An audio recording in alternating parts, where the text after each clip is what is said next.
women are still not equal at work. Far too many women are found in low-paid, lower-status jobs, and when you look at women at the top of organisations, well, they're not there. So women are not on the boards, they're not in the senior executive positions, they're not in the corridors of power. The economic system that we have has always depended on having a source of cheap labour, and right from the beginning of industrialisation, women were always used as a reserve army of labour on low pay, working very flexibly, often in dirty and dangerous jobs.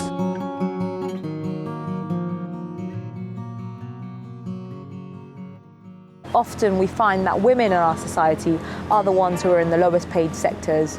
And what are we saying about that dignity and that value of their work if we're not even bothered to pay them a living wage? From the Ford sewing machinists onward, whose strike gave rise to the Equal Pay Act, we've made real progress, but there's still a big gap, and that gap's double the size for part-time workers.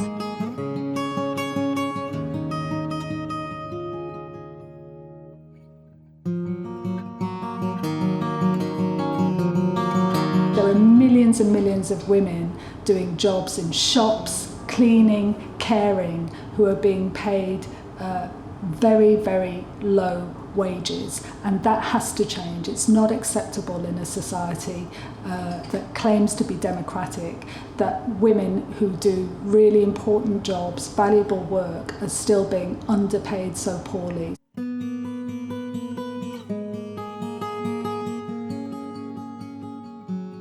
And often what we're saying when we're not paying equal pay or recognising that these jobs are important is that we don't recognise the value of that work, and that's just not on, because those are the jobs in our society that really matter, and if there weren't people doing those jobs, you know, we'd be in a worse off position. Motherhood is a major stumbling block at the moment in terms of work. Both in terms of when people return to work, they tend to be stuck in what is sometimes called the mummy trap, so they don't tend to progress at work. But also childcare is a major problem. There's a real patchwork of childcare in this country, and it's incredibly expensive.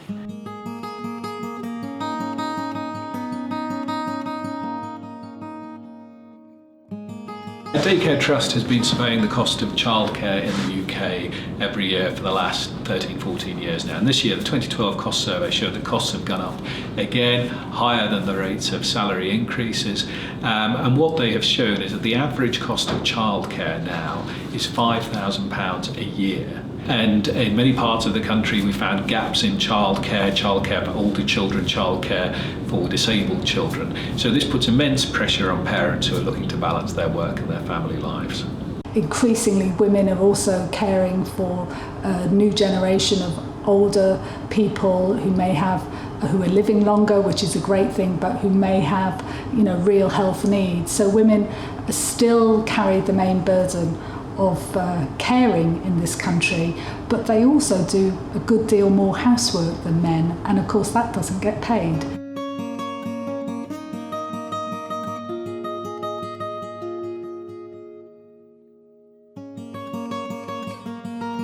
Employers assume that a woman who has a child or is about to have a child is probably a problem. And so women are being discriminated against at that point. So many women, up to 30,000 women a year, lose their jobs simply because they're pregnant.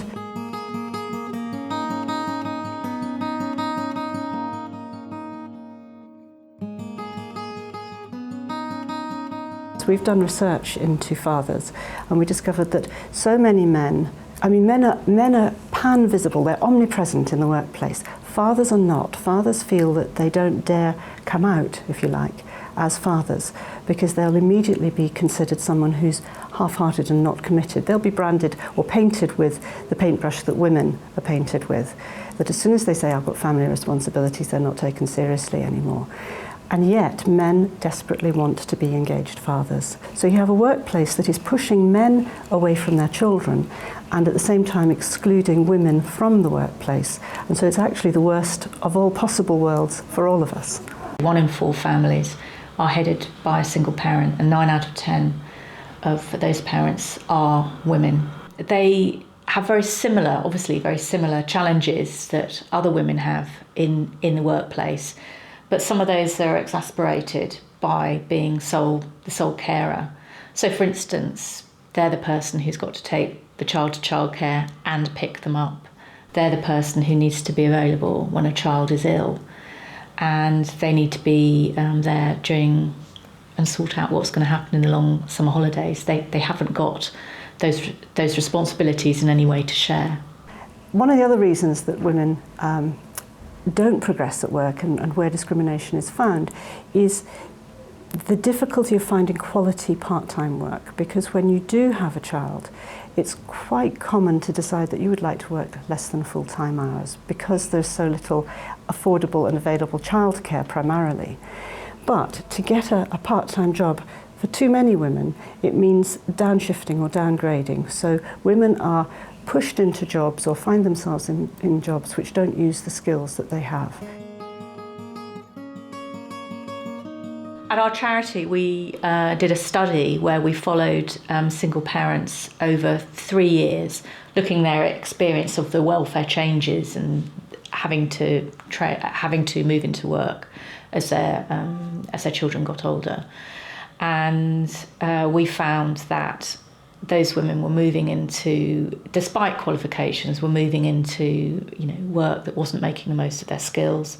There have been some cuts that have affected families. For example, the ring fence in relation to Sure Start Children's Centres has been removed. So that means that the funding decisions about Sure Start are no longer a guarantee for families as they were under the last government, but what there is now is much more local discretion. Many Sure Start centres have been cut, many services have been cut, and this is removing a very important source of affordable childcare for families.